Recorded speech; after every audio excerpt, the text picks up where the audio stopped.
Yeah, the one piece of advice is to really be obsessed with your customer. I think the reason that we've been able to be successful is because Matt and I, since building Conquer, we've been so close to our target customer. We hosted games on our platform, we talked to them, we researched competitors, we know our competitors, we've gone to our competitors' games. And I think in today's world where I don't want to say it's easy to launch a startup, but there are a lot of different tools that make it relatively easy and quick to start a business. There are so many products out there. So there are so many things that are being pitched to us on a daily basis that it's actually quite hard to build something that people like and they want to pay for.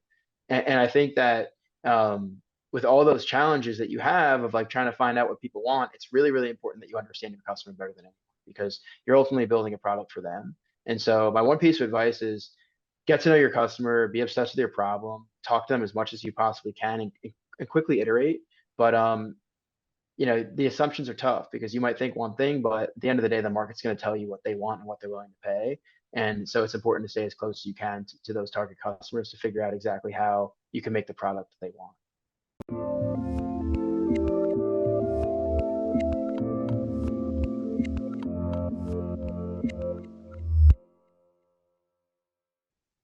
Hey everyone, this is Devin Miller here with another episode of The Inventive Journey. I'm your host, Devin Miller, the serial entrepreneur that's grown several startups into 7 and 8 figure businesses, as well as a founder and CEO of Miller IP Law, where he helps startups and small businesses with their patents and trademarks. If you ever need help with yours, just go to strategymeeting.com, grab some time with us to chat, and we're always here to help.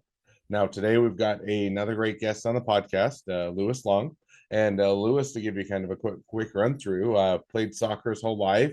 Ended up getting a back injury as a senior in high school, so kind of put him on a little bit of a different direction for a period of time. But went off to college for a bit, and then did come back and played soccer for Madrid for a little while.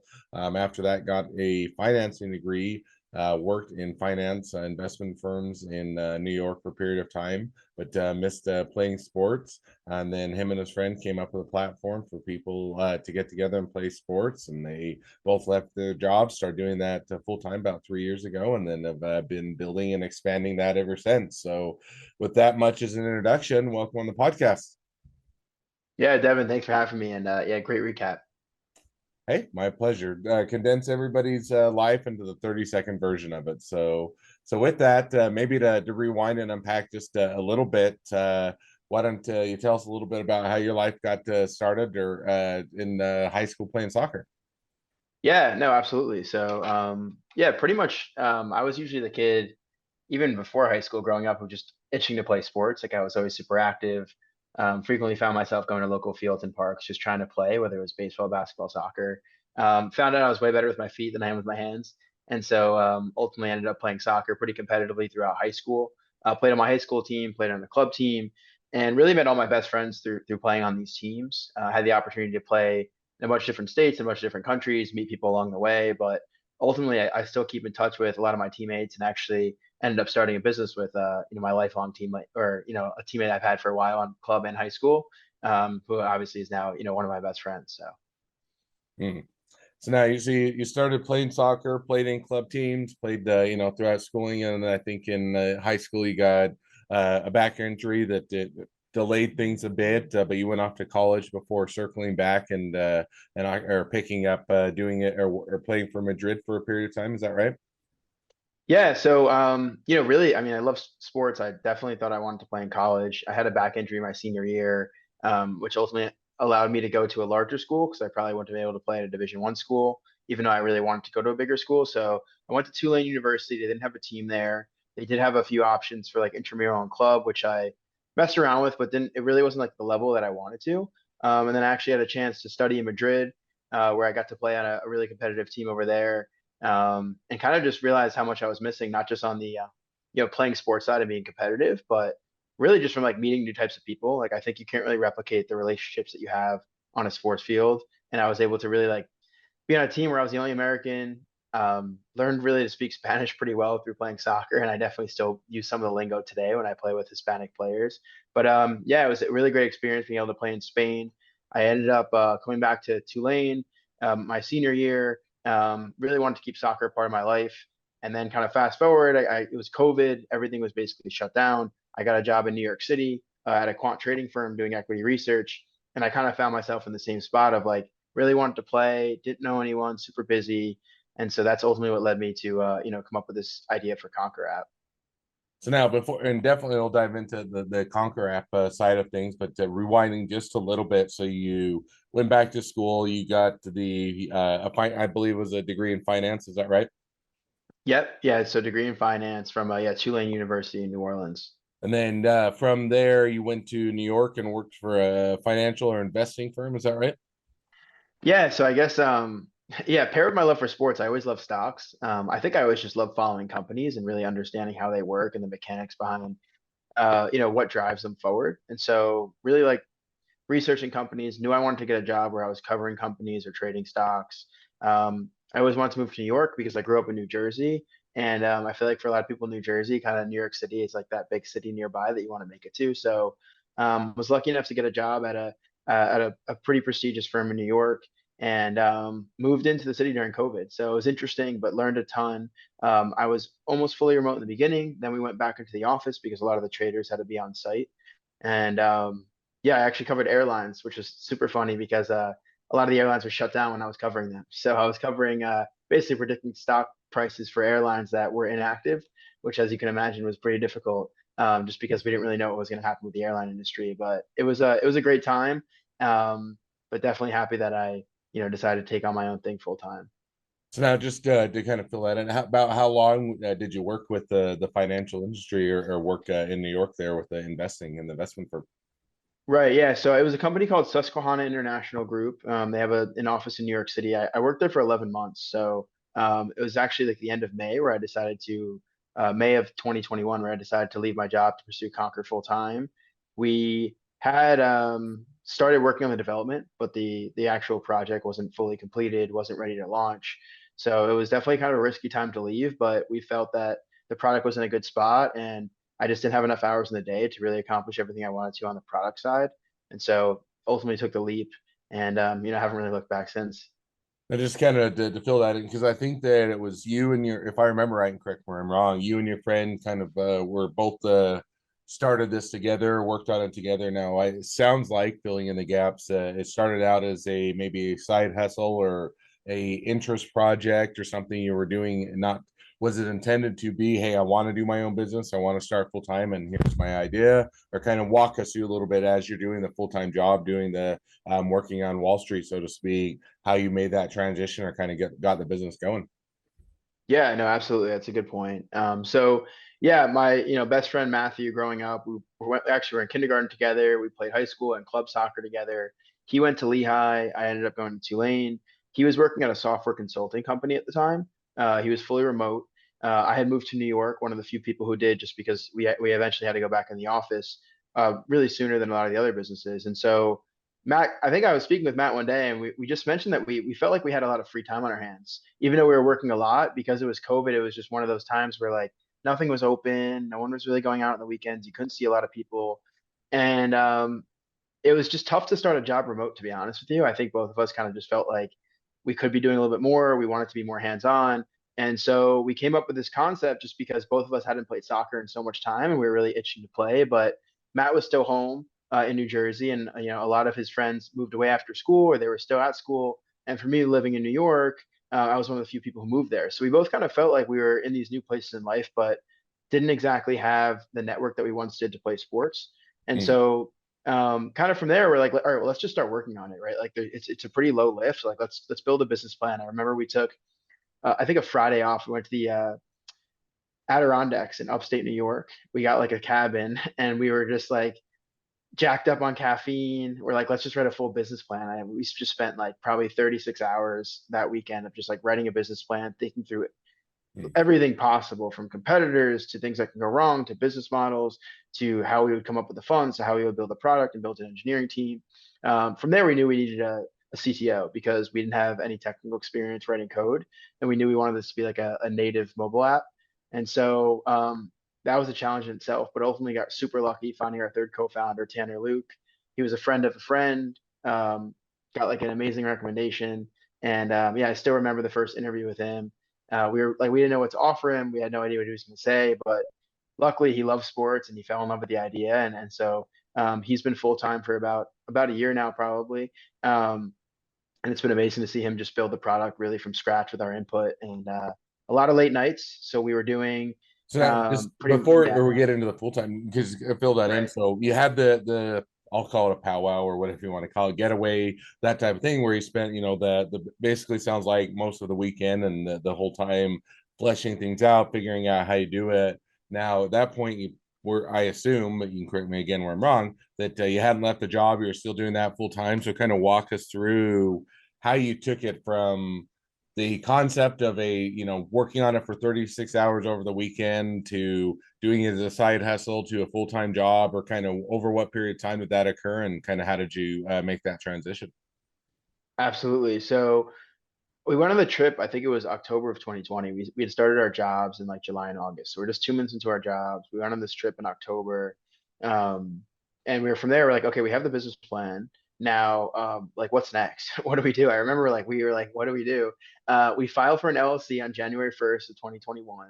We probably did that way too early because it cost a few $100, which wasn't a huge deal at the time, but we just didn't really we didn't have anything yet. So we felt like we were kind of like we registered a domain because we wanted the name Conquer, wanted to make sure we had it. Um, and then we were like, okay, we need to start building a product. So basically, from me, I got on work usually around 6 or 6:15 in the morning for my finance job, and I usually sign off around 7 p.m. And I feel like from like 8 till like midnight, 1 a.m., I would just be on my computer. Like we were sketching up wireframes for what we wanted the UI to look like, getting on Zoom calls, trying to find logos. We also were not super creative like on the design side. So we ended up hiring a designer to design the logo and kind of give us some actual concepts that we can hand to our developer eventually to build the product. But yeah, a lot of long nights, a lot of like falling asleep with the lights on with my computer on my lap. But like I think that's how it starts. And we just realized that we were so excited after work, like we were excited for work to end, so we can go on to the next thing that we kind of really saw a path to full time. Um, Hmm. when we met Tanner, he started with us. I want to say he started writing code probably in like January or February, and it took him probably 6 to 8 months to really get like a solid MVP going. Keep in mind we hadn't met him in person at the time, so we were kind of just working with this like mystery man who had a percentage of our business we never met, and he was just pushing code at all hours of the night. We would get like the GitHub notifications on our email. And so really cool to see like our idea come to life. And yeah, I mean, it was definitely a lot of long hours. We definitely wasted a lot of times doing things that we didn't have to do. We started selling merch to start funding the business. I remember we got these hoodies with Conquer logos on and called all of our friends who ended up buying them, which was great. But yeah, that's really how it got started. We were just funding the business using our income and using merchandise sales, which we actually had a pretty good run with selling merch for a bit. And yeah, then in June of that year, or at the end of May, early June, we actually both left our jobs to take it on full time.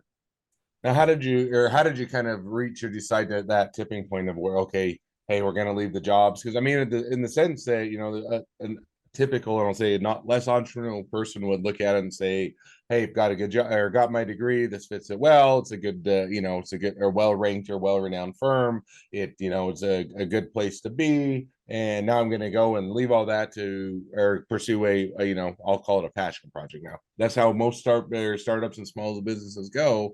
But kind of how did you figure out, and you and your co-founders kind of it reached that point to where it was time to take that chance or make that dive or otherwise go in there full time? Right. Yeah, no, I mean, it was definitely a tough decision. I think a lot of founders are just innately overconfident, right? Like we thought we had this amazing idea and we are like, it's definitely going to work.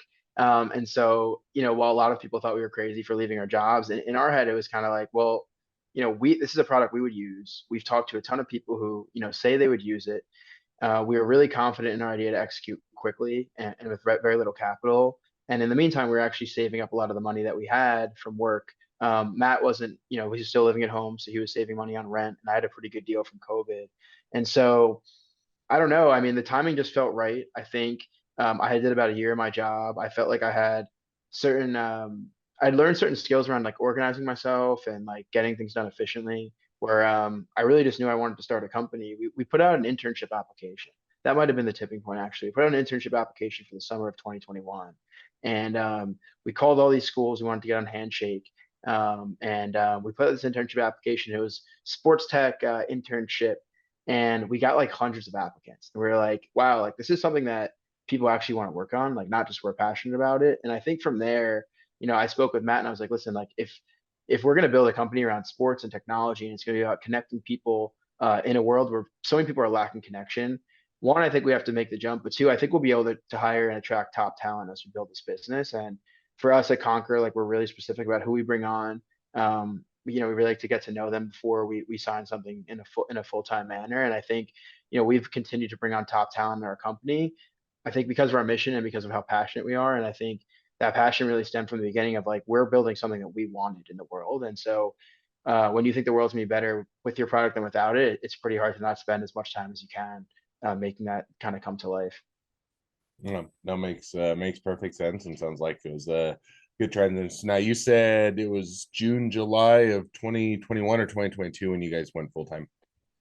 It was June of 2021, and we kind of had just like released, I want to say like a beta that like only we were testing. We actually had like a UI that we can use. We can click on the app and it would open. It didn't look great, but it was working. And I think like that was kind of the point where like, okay, well now we can start bringing on certain people to give us advice on product and start testing the app and seeing what's intuitive, what's not. So we can really kind of release a V1 um, in January of 2022, which was really like our goal to like really launch the product then. Hmm. So now you say, okay, now you do that, you're jumping full time, you have a pretty good, runway and ability to pursue it.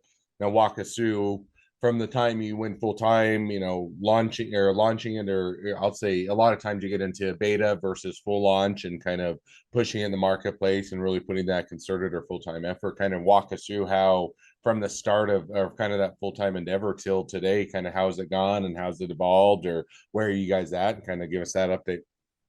Yeah, absolutely. So, yeah, I guess now we're in June of 2021. We had some summer interns. We work with a few local high schools to test the product out too, specifically the sports teams, because a lot of them are doing captain's practices and things in the summer. And we wanted to see if this was something they would use to really organize meetups for themselves. The business has evolved a ton since then, but we really just wanted to see like, could people in our target demographic use this? Do they find value in it? Building up to that, like really head down from like June to December. We were like, we really want to get this product out for January. In the winter, a lot of people are struggling to find places to play. This could be a really cool way to get people indoors and really make use of underutilized facilities. That was kind of another part of our business that we thought was unique is that not only are we bringing people together who wouldn't meet otherwise, but we're also unlocking revenue for some schools, churches, dedicated athletic facilities who may not be used at certain times. And so in January, we kind of released that like first working product of the app. We didn't have payments in, even though our games in the winter typically cost money because they were meeting at local facilities. So the first facility we got on board was a facility in Waldwick, New Jersey called the Waldwick Superdome. I remember we posted on Facebook. We some people downloaded the app, some people didn't. We weren't on Android. Some people were paying us cash, Venmo. It was like a literal nightmare. But we got like 35 people out to this facility just off a Facebook post and like off of our friends. And then from there, it kind of started spiraling. So it was pretty unique to see real people like with the app showing it at the door, even though like, certain things didn't really work as well as we wanted them to. So that was kind of a point where like, okay, well now we have active users. We launched the product. Some people can't use it because they're on Android. So we knew we had to get an Android app out. We also were not paying ourselves for, it was really the first year me and Matthew weren't paying ourselves. So we're like, well, now we need some money because like we kind of have a bit of a proof of concept, but we need design help. We need more development help. We need an Android app and we need payments within the app. So, we could really start scaling the business up. Hmm. So at this point, we were really just an app for meeting up. Like it was like someone could post a game, you could share a link, people can join. Um, and so I guess like I'll kind of pause there, but like that was really like phase one of like we started seeing customers, we had a facility partner, we started getting feedback about the app, like, oh, my friend wants this, but he's on Android. Can you guys build that out? And so that was really phase one. And then I was like, okay, well now we need some money, so we need to start fundraising. So now with that in mind, definitely a great walkthrough and setup. Kind of walk through where things at today and kind of where do you see things headed, taking the next 6 to 12 months. Is it expansion, expanding out features on the app? Is it a building it or going out and expanding into new cities, new sports, new X, Y, and Z? Kind of walk us through kind of where things are currently at and where they're headed over the next 6 to 12 months. Yeah, absolutely. So, I guess just quick to kind of bridge the gap in between like that January and where we are today. We ended up raising a bit of money, so we've taken on a little less than $1 million in angel investor and venture capital. This past summer, we went through Techstars Sports Accelerator, which is a really great way to build relationships, meet other founders, and also raise some capital through that program. That was in Indianapolis, so the team got to move down there for the summer, and we got to work with some pretty cool partners like the Indianapolis Colts and the Indiana Pacers. So that was really cool. Since then, really been iterating on the product. We in the summer was a bit slower, honestly. So we were kind of working on some tweaks, figuring out exactly who our target customer were, because with our business, we're focused on connecting adults to play sports. There are tons of sports, there are tons of skill levels, there are tons of locations you could do that in. And I think like we really started to narrow our focus since then to figure out, okay, who is our customer? What do we want to achieve? So now we're in March. We're really hyper focused on New York City right now, which is where I am. We want to target males and females ages 22 to 35 to allow them to play social sports. So really not as much on the competitive side, but social sports. We're actually taking the leap to switch our business model. So we were originally transaction based. Over the next few months, we'll be rolling out a subscription model similar to ClassPass, if you've heard of that business, where users will be allowed to buy credits up front. They'll pay monthly and they'll get access to certain games using those credits. It will also allow us to bring on other partners and other people who are posting games where they could put some spots on our platform and now open up more options for our user base. And then at the end of this month, we're launching our corporate program, which will allow companies to actually sponsor their employees to play in unlimited pickup games every week or really every month for a flat fee. And we're really excited to work with some of the big tech and finance and just like businesses here in New York, where there's a lot of young people who are just itching to meet people, but may not be able to commit to a league. So, I'm really happy where the business is at. I think this is going to be a huge year for us. Our goal is to roll out subscriptions, get to $1 million in annual recurring revenue, and raise a seed round at the end of this year. So that's what we're focused on. And funny enough, next month one of our employees is getting married in Bali, so we're going to a destination wedding with the team out in Asia, which should be a nice break for the team before we really start going full force into the subscription model.